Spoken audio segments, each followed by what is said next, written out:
जनता नहीं, जनता तय करेगी किसकी बनाएगी अपनी सरकार। चुनाव से पहले चुनाव की बात। मैं पंकज कुमार बोलो इंडिया एक्सप्रेस के यूट्यूब मंच पर आपका हार्दिक स्वागत करता हूं। आज फिर उसी प्रोग्राम के लिए हम आप सबके बीच फिर हाजिर हुए हैं। जैसा कि हमारा एपिसोड पिछले 2-3 वीकों से आ रहा है, आज फिर वही हमारा टॉपिक रहेगा चुनाव से पहले चुनावी चर्चा। तो बहुत बहुत स्वागत है चुनाव से पहले चुनावी चर्चा के मंच पर। और फिर हमारे साथ मौजूद हैं कानपुर के वरिष्ठ पत्रकार आदरणीय बलबीर सिंह आशर जी। तो सर बहुत बहुत स्वागत है आपका, बहुत धन्यवाद आपका यूट्यूब मंच पर। तो सर हमारा आज का टॉपिक रहेगा 3 बिंदुओं पर चुनाव से पहले चुनाव की चर्चा हो, क्योंकि कहीं ना कहीं विपक्ष हमलावर है सरकार को लेकर, सरकार हमलावर है विपक्ष को लेकर। तो 3 मुद्दों पे आज हम आपसे चर्चा करेंगे। पहला मुद्दा हमारा ये रहेगा, पहली हमारी बात ये रहेगी कि लक्षद्वीप क्या 24 की लक्ष्य को तय करेगा। जिस तरीके से फोटो फेसबुक से लेके सोशल मीडिया से लेके हर जगह मोदी जी की वायरल हैं, उसको लेकर विपक्ष पूरी तरीके से सरकार पर हमलावर है। तो ये हमारा आपसे पहला क्वेश्चन रहेगा, लक्षद्वीप क्या तय करेगा 2024 की लक्ष्य को। देखिए पंकज, लक्षद्वीप प्रधानमंत्री का एक भ्रमण था और विपक्ष को निश्चित रूप से सत्ताधारी नेता का और सत्ताधारी पार्टी का विरोध करना उनका अपना एक मूवमेंट होता है। और विपक्ष इस मूवमेंट पर पूरी तरह से प्रधानमंत्री नरेंद्र मोदी और भारतीय जनता पार्टी को टारगेट कर रहा है। और मुझे तो यह लगता है कि इस देश में जन सेवा की राजनीति न होकर के सत्ता की राजनीति हो रही है। बिल्कुल सही कहा सर। और सत्ता की राजनीति में जब भारतीय जनता पार्टी विपक्ष में हुआ करती थी तब सत्ताधारी दलों की टांग खींचती थी। आज वो जब सत्ता में है तो जो आदर्श विपक्षी दल हैं वो इनकी टांग खींच रहे हैं। तो लक्षद्वीप कोई मुद्दा नहीं है, कोई टारगेट नहीं मेरे हिसाब से। देखिए, प्रधानमंत्री चूंकि अपने अलहदा अंदाज के लिए जाने जाते हैं, वो अब अपनी शानो शौकत के लिए जाने जाते हैं। जिस तरह से आज मल्लिकार्जुन खड़गे ने कहा कि उन्होंने वहाँ गोते लगाए। एक बात मैं विपक्ष की इस बात पर कहीं सहमत हूँ कि प्रधानमंत्री अगर लक्षद्वीप जा सकते हैं तो मणिपुर क्यों नहीं जा सकते। बिल्कुल सर, है ना, ये बिल्कुल सही बात है। तो मणिपुर की हिंसा के मुद्दे पर भी प्रधानमंत्री को गंभीरता के साथ में, भले ही वो उनकी सरकार गृह मंत्री या और उनका जो भी प्रशासनिक अमला है वो उस पर कुछ भी कर रहा हो, लेकिन प्रधानमंत्री अगर सहानुभूति तौर पर एक बार वहां पर भ्रमण करते तो मुझे लगता है कि विपक्ष को इस तरह की बात उठाने का मसला नहीं होता है ना। तो कहने का मतलब अब प्रधानमंत्री नरेंद्र मोदी की शानो शौकत सारे लोग जानते हैं, है ना। और उनके पहनावे को लेकर उनकी जो भी उनकी अपनी दिनचर्या है ना, तो उसको लेकर के तमाम सारे सवाल उठते रहे। लेकिन मेरा एक कहना है कि जो लोग सवाल उठाते हैं, ये कांग्रेस आज सवाल उठा रही है। क्या कांग्रेस को ये पता होगा ही निश्चित रूप से उनके इतिहास में कि उनके सर्वोच्च नेता जो आज़ादी के बाद जिन्होंने प्रधानमंत्री पद की शपथ ली, पंडित जवाहरलाल नेहरू, क्या कांग्रेसियों को इस बात का पता है कि नेहरू जी के कपड़े पेरिस धुले जाया करते थे। तो जब आपके दल में इस तरह के शानो शौकत का विलासी जीवन जीने के वाले प्रधानमंत्री हो चुके हैं, तो आप अगर सवाल उठाएंगे तो आप पर उल्टा उसका आक्षेप आएगा। हाँ बिल्कुल बिल्कुल सही कहा सर आपने। एक और विपक्ष की तरफ से बार बार बात आती है कि जिस तरीके से आप बता रहे हैं कि जवाहरलाल नेहरू जी के पेरिस में कपड़े धुलने जाते थे, तो वो जाते तो उस समय क्या था, क्या नहीं, क्या सिस्टम था। आज का अगर समय लेके देखेंगे तो जिस तरीके से फोटोशॉप हुआ है, ऐसा विपक्ष का कहना है, जिस तरीके से फोटोशॉप हुआ है और जिस तरीके से समुद्र की गहराई को लेकर नापते हुए गोता लगाए, अगर उस तरीके से भारत को देखते हुए अगर नीचे उतर के ज़मीन में अगर देखा होता तो उसको लेकर आप क्या कहेंगे? नीचे ज़मीन पर उतर के एक भी प्रेस कॉन्फ्रेंस नहीं की है पिछले 10 सालों में मोदी जी ने। देखिए, प्रधानमंत्री नरेंद्र मोदी की निश्चित रूप से साक्षात्कार देने के तमाम सारे मसले आ चुके हैं, लेकिन जो प्रेस कॉन्फ्रेंस जो दूसरे प्रधानमंत्री किया करते थे, वास्तव में उससे इन्होंने बचने का प्रयास किया है। अब वो उसका कारण कुछ भी हो, उनकी अपनी राजनीतिक और क्या मनस्थिति है, वो उस संबंध में तो हमारा कुछ कहना नहीं हो सकता है। लेकिन एक बात यह है कि प्रधानमंत्री ने जिस तरह से फोटो शूट कराए, है ना, प्रधानमंत्री पर विपक्ष इवेंट मैनेजर का आरोप लगाता है। बिल्कुल बिल्कुल बिल्कुल सही कहा सर, हाँ, आपने बिल्कुल तो सही कहा। जब जान रहे हो कि वो एक कुशल इवेंट मैनेजर है, तो उस पर अगर आप जितने आक्षेप करेंगे, है ना, तो वो क्योंकि वो जनता की सहानुभूति भी पाने के तमाम सारे एफर्ट्स करते हैं उन्हीं मूवमेंट्स के जरिए, है ना। तो आप टू द पॉइंट, मतलब देश के ज्वलंत मसलों को लेकर एक जन आंदोलन खड़ा करने का प्रयास अगर आप में कुव्वत है, आप में सामर्थ्य है, वो करके प्रधानमंत्री नरेंद्र मोदी को आप सत्ता से हटाइए, है ना। ये आज के विपक्ष की रणनीति होनी चाहिए। लेकिन विपक्ष क्या करता है कि तमाम सारे ऐसे मुद्दों को लेकर के आरोपित करने लगता है, चाहे प्रधानमंत्री को या सत्ताधारी एनडीए को। माने विपक्ष को सत्ता चाहिए, ऐसा उनकी भूख समझ में आती है ना। और जैसा मैंने आपको बताया कि भारतीय जनता पार्टी की भी स्थिति यही थी। बिल्कुल बिल्कुल बिल्कुल सही कहा सर, आपने बिल्कुल सही कहा। तो कहने का मतलब ये है कि सत्ता के लिए राजनीति ना की जाए, ऐसा समय की मांग है। और दूसरी बात जहाँ तक ये है कि मैं ये नहीं कहता हूँ कि प्रधानमंत्री नरेंद्र मोदी के सत्तारूढ़ होने के बाद से जिस देश का कायाकल्प हो गया, इस देश के लोगों को बहुत बड़ी बड़ी उपलब्धियां मिल गई। लेकिन हाँ, एक बात स्पष्ट होती है कि इच्छा शक्ति भारतवर्ष की प्रबल हुई है। वो इच्छा शक्ति जो सुषुप्तावस्था में थी, जो शिथिल थी, माने इंदिरा गांधी जी के बाद से, राजीव गांधी के बाद से एक ऐसा शून्यकाल राजनीति में आया जिसमें तमाम सारी लंगड़ी सरकारें बनती रहीं। उन सरकारों की कुछ मजबूरियां थीं, उनकी टांग खिंचाई होती थी, सरकारें गिर जाती थीं। तो उस शून्यकाल के दरमियान ही एक ऐसी सरकार बनी जो पूरी तरह से प्रचंड बहुमत के साथ में इस देश में राज्य कर रही है। उसके नायक प्रधानमंत्री नरेंद्र मोदी हैं। और नरेंद्र मोदी उसी जनाधार, प्रचंड बहुमत के जनाधार के बल पर तमाम सारे ऐसे फैसले कर रहे हैं जो कहीं न कहीं जनता को कहीं लुभाते हैं, विपक्ष को चिढ़ाते हैं। हाँ, वो तो है ही है। विपक्ष को चिढ़ाने वाली बात यहाँ आ गई तो विपक्ष की एक बात और आ गई सर आपके सामने। क्या लक्षद्वीप के आगे अयोध्या के दीप फीके पड़ रहे हैं?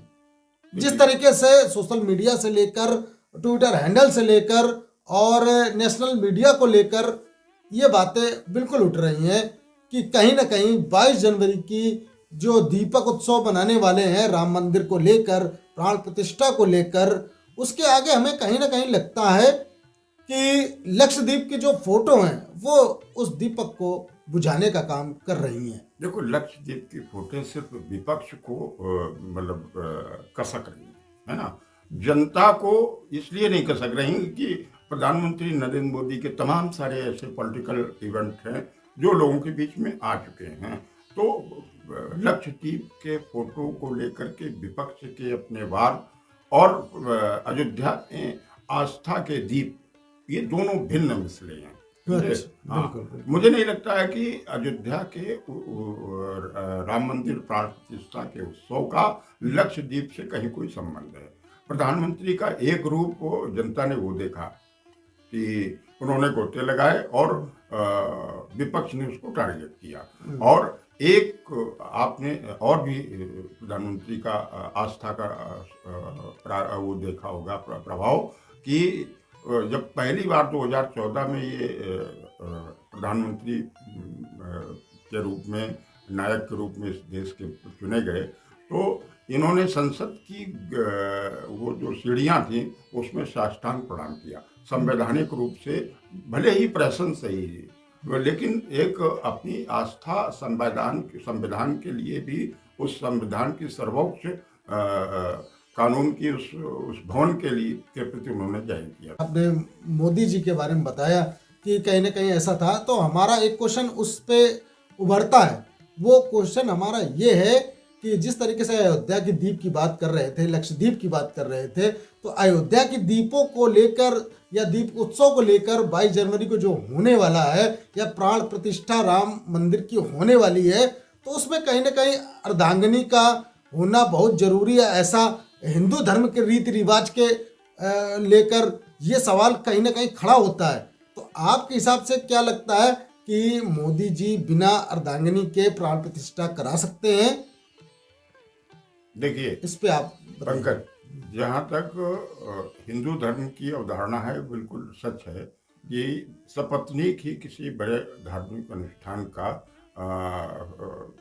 प्रायोजन किया जा सकता है, जो उसका मुख्य आयोजक है। तो आयोजक भले नरेंद्र मोदी न हो, लेकिन प्रधानमंत्री उस दिन प्राण प्रतिष्ठा में पूरे अगुवा के रूप में रहेंगे। जैसा कि पत्नी के बारे में, उनकी पत्नी हैं और पत्नी के साथ उनके क्या तालमेल है वो अलग की बात है, लेकिन हाँ, ये बात सच है कि हिंदू धर्म आस्था के हिसाब से उनका सपत्नीक रहना वहाँ बेहद आवश्यक है। और अगर ऐसा नहीं है तो उसका हिंदू धर्म पुरोहितों ने क्या विकल्प दिया है, ये विचार का विषय हो सकता है। हाँ, अब धर्म पुरोहितों की बात करें तो एक जब भगवान श्री राम वहां से जब गए थे, 14 वर्ष के वनवास के लिए गए थे, तो जब सेतु बनाने, लंका विजय के पहले उन्होंने जो रामेश्वरम की स्थापना की थी, उसमें ऐसा कहते हैं कि सीता जी को रावण खुद लेके आया था, क्योंकि उसमें ऐसा इसके बाद में उन्होंने भगवान रामेश्वरम की प्रतिष्ठा की थी, जब उनकी पत्नी उनके साथ मौजूद थी, कुछ समय के लिए सही, है ना। और पुरोहित भी रावण था। हाँ, यही चीज मैं कहना चाह रहा था। हाँ। क्योंकि कहीं ना कहीं उन्होंने सोचा कि संसार में सबसे बड़ा बुद्धिमान तो और प्रभावशाली, तो आप यहाँ ये देखिए कि मतलब राम और रावण युद्ध की तरह ही इस तरह का यहाँ भारतवर्ष में 2024 का चुनाव होने जा रहा है। बिल्कुल सही कहा। हाँ, 2024 का चुनाव राम और रावण को लेकर है। हाँ, तो विपक्षी दल को आप किस में गणना करेंगे, भाई इस विषय में नहीं पढ़ना चाहते हैं। बिल्कुल। लेकिन उनके नेता तो वहाँ मौजूद रहेंगे, कुछ विपक्ष के नेता वहाँ रहेंगे, क्योंकि तमाम सारे नेताओं ने उत्सुकता भी जाहिर की कि मुझे घर बुलाया जाएगा। कुछ लोग इस बात से बच रहे हैं कि ऐसा ना हो कि हमारा मुस्लिम या दूसरे धर्म का वोटर्स बिदक न जाए, है ना। हाँ। तो कुछ बचने का भी प्रयास करेंगे, लेकिन फिर भी कुछ लोग नहीं सर, विपक्ष में ऐसा भी है कि आप एक आदमी के यहाँ कार्ड भिजवा रहे हैं और एक आदमी से सीधे मुंह बात नहीं करना चाह रहे हैं, तो यहाँ राम को खुद ही ना कहीं डिवाइड करने की बात हो रही है, ये भी तो है। तो राम किसी पार्टिकुलर एक आदमी के नहीं है, अगर देखा जाए तो वो तो एक सर्वव्यापी है, ईश्वर है, उनको लेकर आप अगर व्यक्तिगत किसी पर भाव डालेंगे, नहीं कि इसके मेन मुखिया योगी आदित्यनाथ जी हैं, या मेन मुखिया नरेंद्र मोदी जी हैं, या मेन मुखिया क्या बोलते हैं आनंदीबेन पटेल जी हैं, या XYZ कोई भी हो, किसी को भी लेकर, देखो ये तो कोई धार्मिक कार्यक्रम था। इसमें कार्ड बंटवाने की हमारे हिसाब से, मेरे हिसाब से तो कार्ड बंटवाने की कोई इतनी बड़ी वो बात नहीं थी कि आप स्पेशली किसी को निमंत्रण बताएं। और फिर ईश्वर जिसने सृष्टि रचा है वो किसी के निमंत्रण का मोहताज थोड़ी है। देखो जो पूरी सृष्टि का मुखिया है, उसका मुखिया कौन हो सकता है? कोई नहीं मिले। उसका मुखिया तो नरेंद्र मोदी जी हैं, ऐसा दुनिया को लगने लगा। योगी आदित्यनाथ जी हैं। नहीं, विपक्ष को लग रहा है, सिर्फ विपक्ष को लग रहा है। हाँ, और विपक्ष की अवधारणा से प्रभावित जनता को भी लग रहा है, भले ही उसमें डिवाइडेशन हो, है ना। मोदी की भक्ति में जो लीन वर्ग है वो अति उत्साही है ना। हाँ, वो हाँ, है। और विपक्ष को ये लग रहा है कि ये जो है मसला विरोध करने के लिए है, क्योंकि ये भी सही है। अगवा दल के रूप में भारतीय जनता पार्टी ने उस मंदिर के लिए बहुत संघर्ष किया और निश्चित रूप से इनकी हिंदुत्व की जो राजनीति रही, इसी पिच पर इनको आज यहाँ तक मुकाम पर लाई, है ना। और सौभाग्य से कह लीजिए या संवैधानिक एक फैसले के आधार पर ये मुहूर्त संविधान की, हाँ, ये मुहूर्त आया, है ना।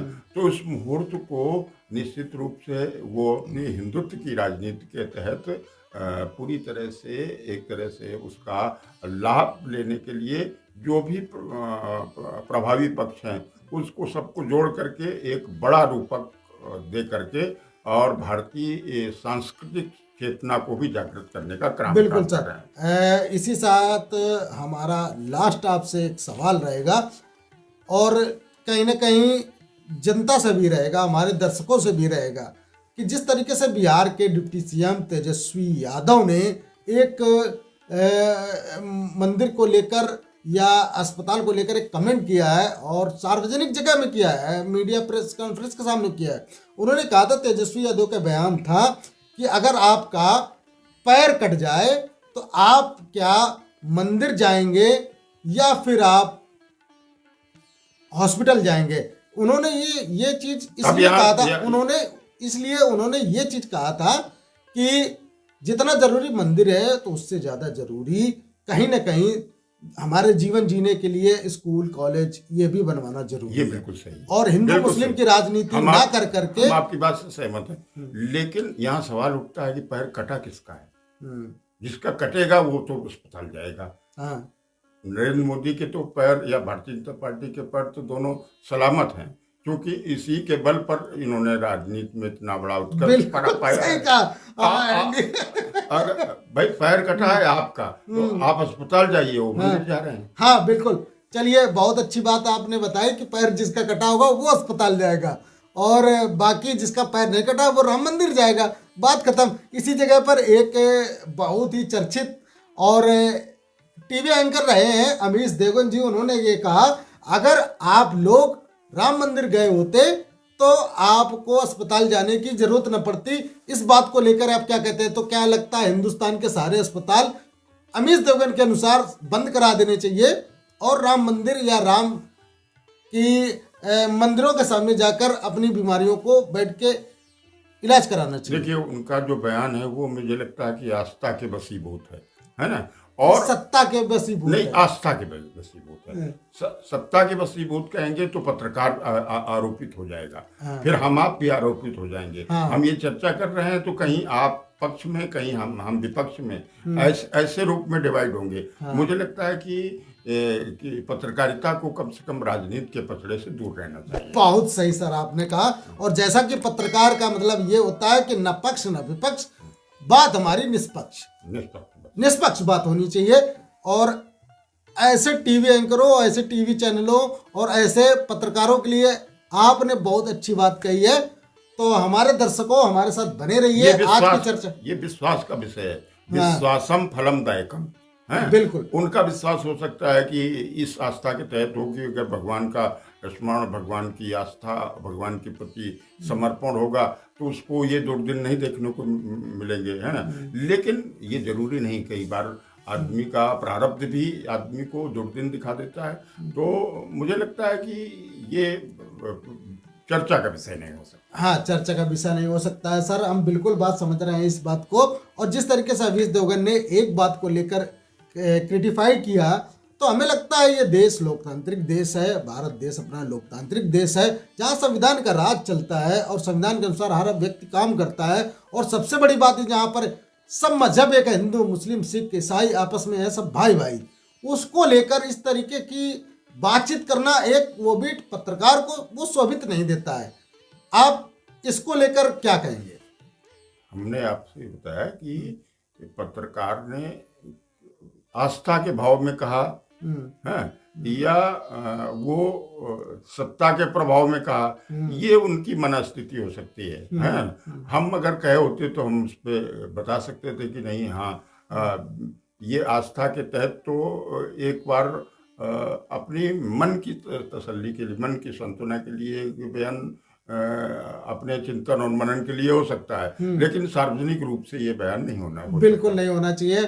तो आप सभी दर्शकों को हमारा ये एपिसोड कैसा लगा हमें कमेंट करके जरूर बताइएगा, और बने रहिए हमारे चैनल पर। अगर चैनल पर नए हैं तो चैनल को सब्सक्राइब जरूर करिएगा।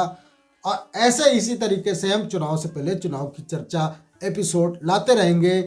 आप सभी लोगों को तहे दिल से नमस्कार। जय हिंद, जय भारत, नमस्कार।